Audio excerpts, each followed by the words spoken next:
दोस्तों, जैसा कि आप लोग भी जानते हैं, किसी भी लक्ष्य को प्राप्त करने के लिए कंटिन्यू मेहनत बहुत ज़रूरी होती है।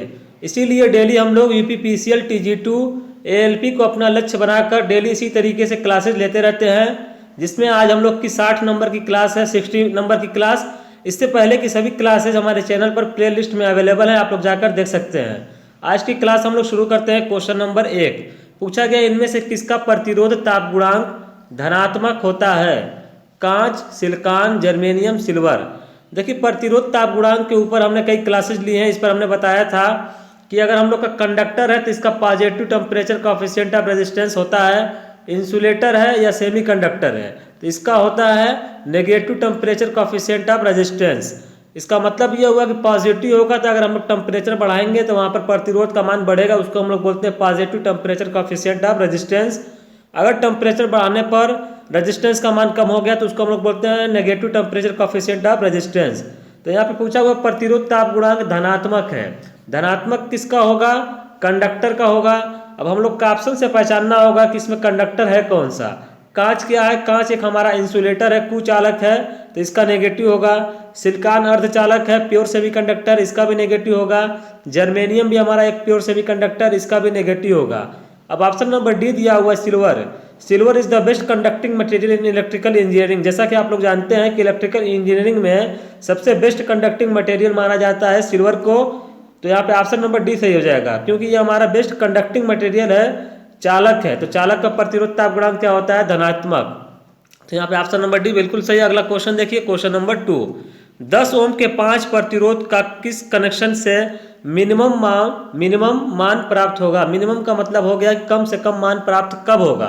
10 ओम का 5 प्रतिरोध है, सभी प्रतिरोध समांतर क्रम में जोड़ने पर, सभी प्रतिरोध को सीरीज में जोड़ने पर, 3 प्रतिरोध सीरीज में और 2 प्रतिरोध समांतर में। ऑप्शन नंबर डी दिया हुआ है 3 प्रतिरोध समांतर क्रम में जोड़ दें और 2 प्रतिरोध को सीरीज में जोड़ दें। देखिए, 10 ओम का 5 प्रतिरोध है। जैसा कि आप लोग को मालूम है, कोई भी रेजिस्टेंस है, अगर हम लोग को मिनिमम मान प्राप्त करना है तो सभी को हम लोग को पैरेलल में जोड़ना होगा। जैसे 10 ओम का 5 प्रतिरोध है, इस तरीके से कनेक्ट है।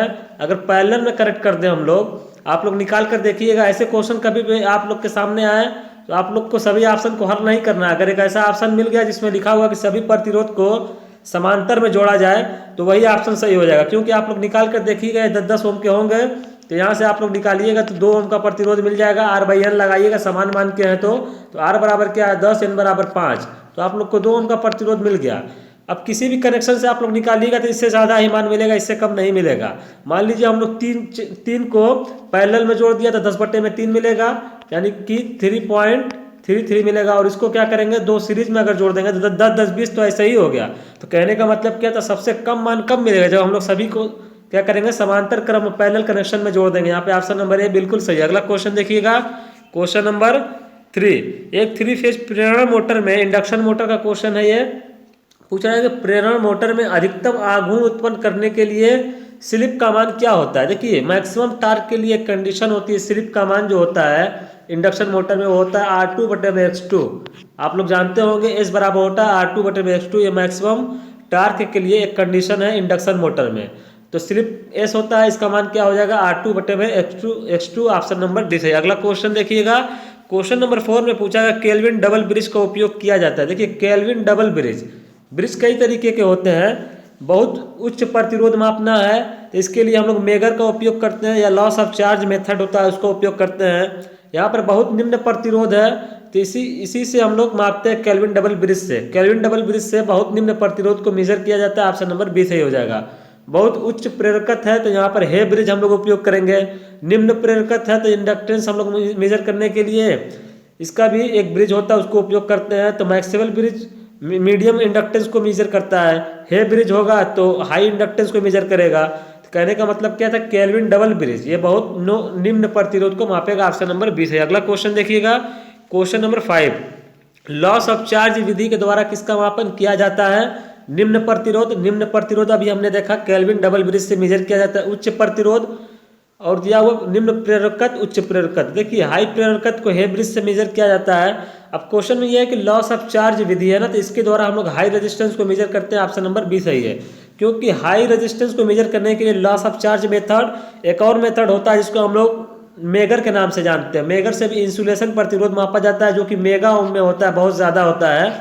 तो ये भी ऑप्शन हो सकता था मेगर का भी, लेकिन यहाँ पर मेथड लॉस ऑफ चार्ज विधि के द्वारा किस मापन किया जाएगा, उच्च प्रतिरोध का। ऑप्शन नंबर 20 है। अगला क्वेश्चन देखिएगा, क्वेश्चन नंबर 6 पूछा गया, जब दो ट्रांसफार्मर समांतर में कार्य कर रहे हैं तब वह अपने लोड को किसके आधार पर साझा करेंगे। जैसा कि आप लोग को मालूम होगा, जैसे कि मान लीजिए बहुत ज़्यादा लोड को हम लोग को सप्लाई करना है, तो एक ट्रांसफार्मर से अगर काम नहीं हो पा रहा है तो हम लोग कई ट्रांसफार्मर को पैरेलल में कनेक्ट कर लेते हैं। पैरेलल में कनेक्ट करने के लिए भी बहुत सी कंडीशन होती है, पोलैरिटी सेम होना चाहिए, फेज सीक्वेंस सेम होना चाहिए, तो इस तरीके की कंडीशन होती हैं।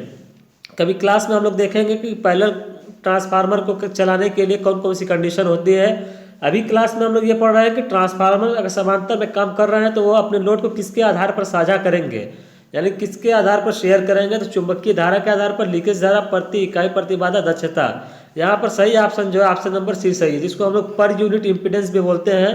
पर यूनिट इम्पीडेंस के आधार पर वो अपने लोड को साझा करेंगे। जिसका पर यूनिट इम्पीडेंस ज़्यादा होगा वो कम लोड को शेयर करता है, जिसका कम होगा वो ज़्यादा लोड को शेयर करेगा। तो इसी के बेस पर आप लोग आंसर लगाइएगा, प्रति इकाई प्रतिबाधा।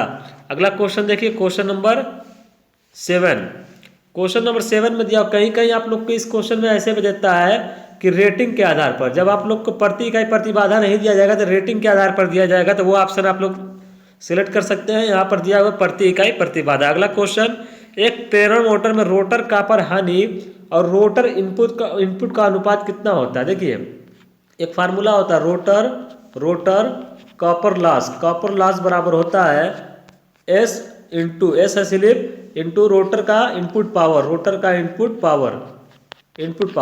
अब देखिए यहाँ से आप लोग निकालिएगा, प्रेरण मोटर में रोटर कॉपर हानि, रोटर कॉपर लॉस ये है, और रोटर इनपुट का अनुपात, रोटर का जो इनपुट है ये, इसका अनुपात जब आप लोग निकालिएगा तो मिलेगा एस। क्या मिल जाएगा, एस मिल जाएगा, यानी स्लिप मिल जाएगी। ऑप्शन नंबर ए सही हो जाएगा। अगला क्वेश्चन देखिएगा, क्वेश्चन नंबर 8, आर्क हीटिंग में इलेक्ट्रोड किस चीज़ का बना होता है।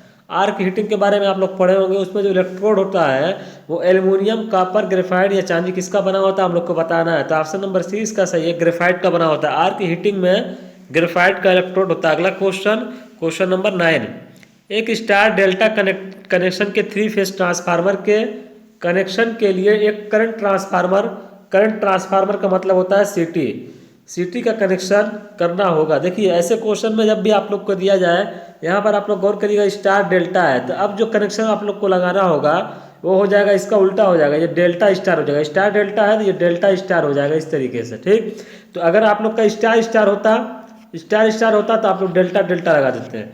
आप लोग समझ रहे होंगे, तो इसी तरीके से हो जाता है। स्टार डेल्टा है तो डेल्टा स्टार हो जाएगा। तो यहाँ पे डेल्टा स्टार कहाँ दिया हुआ हम लोग देखेंगे, ऑप्शन नंबर डी में दिया हुआ delta star, option number D से। अगला क्वेश्चन देखिएगा, 10 नंबर क्वेश्चन है कि 100 किलोमीटर की ट्रांसमिशन लाइन का चार्जिंग प्रतिघात का मान 1000 ओम है, तब 200 किलोमीटर की लाइन का चार्जिंग प्रतिघात का मान क्या होगा। देखिए ऐसे क्वेश्चन भी आप लोग के एग्जामिनेशन में पूछे गए हैं। किलोमीटर मतलब कि लेंथ और चार्जिंग रिएक्टेंस, इसमें क्या रिलेशन होता है, सबसे पहले तो हम लोग को जानना होगा। तो 100 किलोमीटर की ट्रांसमिशन लाइन है, उसका चार्जिंग प्रतिघात 1000 ओम है, और 200 किलोमीटर की अगर लाइन होगी, चार्जिंग प्रतिघात होगा क्या। देखिए चार्जिंग प्रतिघात जो होता है XC होता है, उसको हम लोग लिखते हैं 1/2πfc से। अब देखिए C जो होता है, C बराबर होता है f/0 πr बटे में होता है, ये होता है लेंथ जो होता है ना, लेंथ के इनवर्सली प्रोपोर्शनल होता है। लेंथ का क्या होता है, इनवर्सली प्रोपोर्शनल होता है। तो आप लोग अगर देखेंगे, देखिए यहाँ पर L होता है, डायरेक्टली प्रोपोर्शनल होता है। C बराबर होता है f/0 RL, तो यहाँ पे C जो होता है डायरेक्टली प्रोपोर्शनल होता है L के। तो यहाँ से हम लोग C की जगह लिख सकते हैं L लिख सकते हैं। क्या लिख सकते हैं, L लिख सकते हैं, लंबाई। तो XC क्या हो जाएगा, अब देखिए XC जो होता है चार्जिंग रिएक्टेंस, यहाँ से हम लोग को मिल जाता है इनवर्सली प्रोपोर्शनल लंबाई के। इतना आप लोग को मिल गया। अब 100 किलोमीटर का कितना है ट्रांसमिशन लाइन का प्रतिघात 1000 ओम, 200 किलोमीटर करेंगे आप लोग मीटर, जब आप लोग की लंबाई क्या हो रही है, डबल हो रही है। जब लंबाई डबल हो गई तो चार्जिंग रिएक्टेंस का मान क्या हो जाएगा, 1000 ओम से घटकर हो जाएगा 500 ओम। कितना हो जाएगा, 500 ओम। ऑप्शन नंबर ए सही हो जाएगा। आप लोग समझ गए होंगे कि चार्जिंग रिएक्टेंस क्या हो जाएगा, अपोजिट है लेंथ के, तो लंबाई आप लोग की डबल होगी तो ये आधा हो जाएगा, तो 1000 से 500 ओम हो जाएगा। ऑप्शन नंबर ए सही। अगला क्वेश्चन देखिएगा, क्वेश्चन नंबर 11, एक क्लोज परिपथ में वोल्टेज और धारा का अनुपात होता है। देखिए क्लोज सर्किट है ना, आप लोग पढ़े होंगे ओम्स का नियम क्या कहता है, किसी भी बाहरी अवस्था जैसे हमारा भौतिक अवस्था होता है, टेम्परेचर वगैरह को अगर हम लोग कांस्टेंट कर दें तो किसी भी क्लोज सर्किट में जो V/I का रेशियो होता है, वोल्टेज और धारा का अनुपात, ये हमेशा कांस्टेंट होता है। जो कि प्रतिरोध R मिलता है, इसको हम लोग कांस्टेंट मानते हैं। तो यहाँ पे क्या होता है, स्थिर होता है, कांस्टेंट होता है। ऑप्शन नंबर सी सही। अगला क्वेश्चन देखिएगा, क्वेश्चन नंबर 12, एक शुद्ध प्रतिरोधी परिपथ का पावर फैक्टर कितना होता है। प्योर रेजिस्टिव सर्किट है। प्योर रेजिस्टिव सर्किट में क्या होता है, अगर वोल्टेज यहाँ पर है तो करंट भी यहीं पर होगी, इसमें 0 डिग्री का फेज डिफरेंस होगा। तो अब पावर फैक्टर क्या होता है, 0 डिग्री। देखिए करंट और वोल्टेज के बीच का जो एंगल, इसको हम लोग फेज एंगल के नाम से जानते हैं। अब इस फेज एंगल का अगर हम लोग कॉस ले लेंगे तो यहाँ पे हम लोग का पावर फैक्टर बन जाता है। तो यहाँ पे हो जाएगा कॉस कितना हो जाएगा, 0 डिग्री का 0 डिग्री का मान होता है 1। तो प्योर रेजिस्टिव सर्किट का क्या हो जाएगा, 1 हो जाएगा। पावर फैक्टर होता है 1। अगला क्वेश्चन, एक शुद्ध धारिती परिपथ का पावर फैक्टर कितना होता है। शुद्ध धारिती परिपथ में क्या होता है, अगर ये हमारा वोल्टेज है तो इससे 90 डिग्री से आगे चलेगी करंट। प्योर कैपेसिटिव सर्किट में करंट आगे चलती है। तो पावर फैक्टर क्या हो जाएगा, cos 90 डिग्री, और cos 90 डिग्री का मान होता है 0। तो यहाँ पे मिल जाएगा शून्य। ऑप्शन नंबर 20 है। अगला क्वेश्चन देखिएगा, एक शुद्ध प्रेरकत्व वाले परिपथ का पावर फैक्टर क्या होता है। शुद्ध प्रेरकत्व वाले में क्या होता है, अगर ये हमारा वोल्टेज है तो यहाँ से करंट पीछे चलेगी 90 डिग्री से। जब 90 डिग्री का एंगल है तो यहाँ पर भी क्या हो जाएगा, cos 90 डिग्री। cos 90 डिग्री का मान होता है 0, यहाँ पर भी मिल जाएगा। ऑप्शन नंबर ए शून्य। अगला क्वेश्चन, क्वेश्चन नंबर 15, एक डीसी मोटर में अधिकतम आउटपुट पावर के लिए बैक ईएमएफ का मान कितना होता है। देखिए अधिकतम आउटपुट पावर के लिए, मैक्सिमम आउटपुट पावर के लिए जो डीसी मोटर में बैक ईएमएफ होता है, ईबी बराबर वो होता है V/2। ये होता है स्टैंडर्ड होता है, कंडीशन होती है कि ईबी बराबर अगर V/2 मिल गया तो हम लोग को मैक्सिमम आउटपुट पावर मिल जाएगा। तो यहाँ पे ऑप्शन नंबर डी सही हो जाएगा। अगर जनरेटर की बात करता है तो वहाँ पर जनरेटेड ईएमएफ जो होता है EG बराबर 2V होता है, ये कंडीशन होती है। लेकिन यहाँ पर EB बराबर जो होता है V/2 होगा। ऑप्शन नंबर डी सही। अगला क्वेश्चन देख लीजिएगा, क्वेश्चन नंबर 16 पूछा गया, एक 3 फेज प्रेरण मोटर की सप्लाई आवृत्ति का मान f हर्ज है, तब रोटर की आवृत्ति का मान कितना होगा। देखिए ये मोटर कौन सी है, प्रेरण मोटर या इंडक्शन मोटर। तो इसमें पूछा कि सप्लाई फ्रीक्वेंसी दिया हुआ f हर्ज है, तो रोटर की आवृत्ति का मान क्या होगा। रोटर की आवृत्ति का एक फार्मूला होता है, FR बराबर होता है S इंटू एफ। क्या होता है, S इंटू एफ। इस पर न्यूमेरिकल क्वेश्चन भी पूछे जाते हैं, तो फार्मूला आप लोग याद रखिएगा। FR बराबर रोटर फ्रीक्वेंसी होता है, जो कि F होता है सप्लाई फ्रीक्वेंसी। यहाँ पर हो जाएगा FR बराबर S इंटू एफ। तो यहाँ पे ऑप्शन नंबर सी सही है, SF इंटू एफ हर्ज। अगला क्वेश्चन देखिएगा, जब मोटर घूम नहीं रही है तब प्रेरण मोटर की स्लिप का मान क्या होगा। देखिए जब मोटर घूम नहीं रही तो स्लिप क्या होगा। देखिए एस बराबर क्या होता है, NS माइनस N बटे में NS। ये फार्मूला होता है, आप लोग को मालूम है। मोटर नहीं घूम रही है। अब देखिए NS क्या होता है, ये मैग्नेटिक फील्ड की स्पीड होती है, जो कि सिंक्रोनस स्पीड है। और N क्या है, ये रोटर की स्पीड होती है, रोटर की। अब मोटर जब नहीं घूम रही, इसका मतलब कि रोटर नहीं घूम रहा है। जब रोटर नहीं घूम रहा है तो इसका मान तो 0 हो गया। तो NS माइनस 0 बटे में NS। तो यहाँ से क्या हो जाएगा, NS बटे में NS होगा, जो कि कट जाएगा। तो यहाँ से क्या मिल गया, स्लिप का मान मिल जाएगा 1। यहाँ पे ऑप्शन नंबर ए सही हो जाएगा। अगला क्वेश्चन देखिएगा, question number 18, long transmission line में कौन सा रिले उपयोग किया जाता है। प्रतिघात रिले जो होता है ये शॉर्ट ट्रांसमिशन लाइन में उपयोग किया जाता है, शॉर्ट ट्रांसमिशन लाइन में। प्रतिबाधा रिले मीडियम ट्रांसमिशन लाइन में उपयोग किया जाता है। मोह रिले को उपयोग किया जाता है लॉन्ग ट्रांसमिशन लाइन में। और बात कर लिया जाए बुक खोज रिले, ये ट्रांसफार्मर में उपयोग होता है, इंटरनल फॉल्ट से प्रोटेक्शन करता है।